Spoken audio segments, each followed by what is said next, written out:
In the heart of the city, where the metro trains echoed like distant thunder, a group of teenagers stumbled upon a hidden entrance beneath an old, abandoned station. They were urban explorers, always seeking the secrets that the city kept hidden beneath its bustling surface. As they descended, their flashlights cut through the darkness, revealing ancient murals depicting a world unlike any they'd seen. The walls were adorned with images of mystical creatures and luminous, sprawling landscapes. The leader of the group, Alex, was the first to spot a peculiar artifact half buried in the rubble. It was an old compass, but instead of pointing north, its needle spun wildly before settling in a direction leading deeper into the underground. With a mix of excitement and apprehension, they followed the compass's direction, venturing into uncharted territory. The air grew cooler, and the sounds of the city above faded into a hushed silence. They came upon a vast cavern, where bioluminescent plants cast an ethereal glow over a cityscape that mirrored the one above. Houses carved into stone, quaint bridges over sparkling streams, and in the distance, a grand castle-like structure beckoned them further. The cavern was alive with wonders. Among the bioluminescent flora, the teenagers discovered creatures that seemed to be a blend of myth and reality. One, a small dragon-like creature with iridescent scales, watched them curiously from atop a mushroom. As they moved deeper, they encountered a market bustling with otherworldly beings. Stalls overflowed with strange artifacts and enchanted objects.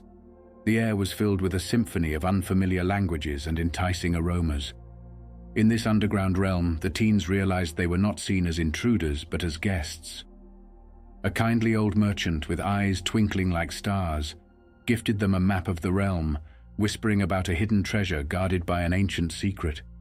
With map in hand, they navigated through cobblestone streets that twisted and turned in impossible ways. Each turn revealed a new marvel, from fountains that flowed upward to trees with leaves of shimmering gold. Their journey led them to the outskirts of the city, where the map indicated the location of the treasure. Before them lay a dense forest, its trees towering and ancient, shrouded in a mystical fog. The forest was like nothing they had ever seen. Ancient trees with twisted roots formed archways, and the air was thick with a magical mist. The teens felt as if they had stepped into a different world, one that whispered secrets of ages past. As they ventured further, the forest seemed to come alive. They heard soft giggles, and fleeting shadows danced between the trees. Curious, yet cautious, they followed the sounds, leading them deeper into the heart of the forest. Suddenly, they came across a clearing where the mist parted to reveal a serene pond. Its waters were crystal clear, reflecting the vibrant colors of the forest. In the center of the pond, a stone pedestal held a glowing orb that pulsated with an otherworldly light. Alex reached out to touch the orb, and as his fingers brushed against it, the forest around them changed. The trees shimmered, revealing hidden doorways and pathways that were invisible before. The orb seemed to be a key, unlocking the deeper mysteries of this realm. They explored the newly revealed paths, each leading to incredible sights: statues that whispered riddles, flowers that changed color with their mood, and a hidden grove where the trees bore fruits of pure gold.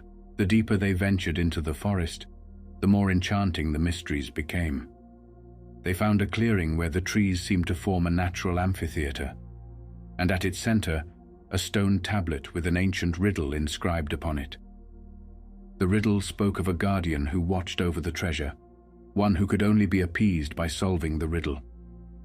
The teens pondered over the words, each trying to unravel its meaning, aware that the answer was key to their quest. After much debate and several wild guesses, it was the youngest of the group, Mia, who realized that the answer lay not in the words, but in the nature surrounding them. The riddle was a metaphor for the balance of the forest. As Mia spoke the answer aloud, the stone tablet glowed and a path lit up, leading them to an ancient grove. There they were greeted by the guardian, a majestic creature that was part lion, part eagle, and part serpent. The guardian, impressed by their wisdom, granted them access to the treasure, a library of forgotten knowledge filled with books that held the secrets of the ages and the stories of civilizations lost to time. In the library of forgotten knowledge, the teenagers found more than just books. Each volume was a gateway to another world, another time, They were tales of heroes, monsters, and civilizations that had faded into legend. As they explored the library, they realized that this treasure was not just to be found, but to be shared. It was a legacy of the past, meant to inspire the future. The knowledge contained within these books was a bridge between ages. They spent hours lost in the stories, each one revealing a different piece of the world's forgotten history. They learned of great battles fought, of peace forged, and of the rise and fall of empires. As night fell, they gathered their favorite books, vowing to bring these stories back to the world above. They understood that their adventure was not just a quest for treasure, but a journey to connect the past with the present. Emerging back into the city, they were no longer just urban explorers. They were keepers of history, armed with stories that would ignite the imaginations of generations to come.